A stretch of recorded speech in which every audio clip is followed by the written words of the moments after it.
Get Jim Cramer's first take on the day. Jim, I've been seeing you tweeting all weekend, trying to make some sense of what you think is going on between the tensions between Russia and Ukraine and really what it means for the markets this morning.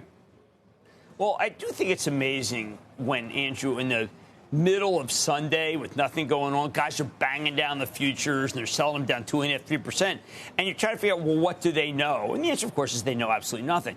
Now, I don't trust this market because it seems like that every time that we think something good's going to happen, Putin pulls the rug out from under. So I don't know why this time would be different.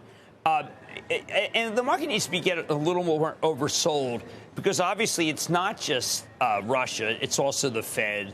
So we just got to tread carefully. I think you have another couple days of this uncertainty. Maybe things clear up either way over there.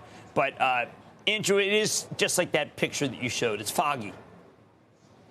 Are there any stocks that you think have just been dislocated effectively for no reason that are worth picking up right now? Yeah, I think the Bernstein upgrade of AMD is a very superior analysis. The stock's down 30%, which is a huge decline. And it's from Stacy Rasgon, who has demonstrated tremendous timing in this. You really missed the first part of the run, obviously. But in terms of being down 30%, I really like that call.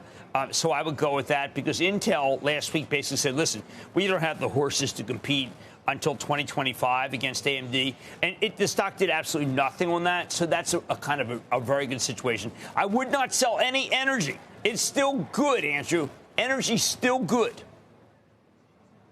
What about tech? We were just having a conversation with Mark Mahaney about this new Trump social media app. You touch social media right now? Well, I mean, yeah, social media, Trump. Look, I think that metaverse is the place to go.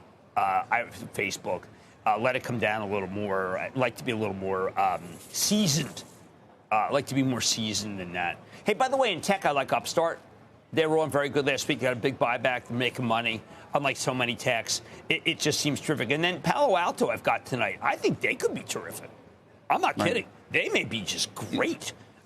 People say, well, they have supply chain, but it doesn't matter. Look, when you look at these things and you decide it's supply chain, well, you got to recognize that supply chain in this particular case is not that important. And yet here it comes down. Nikesh Arora is amazing. Look how much his stock's down. I like Palo Alto Networks. I'm saying that's a good one to buy today. By the way, where do you stand on Peloton these days? Well, the CEO, McCarthy, I think he's unbelievable. I think you got to buy it. McCarthy is a TNP. You know he's TNP.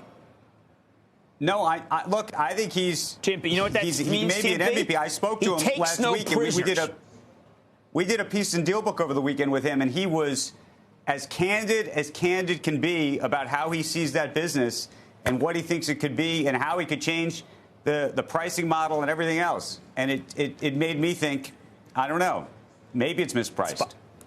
I think that anything that he touches, remember, he's a warrior.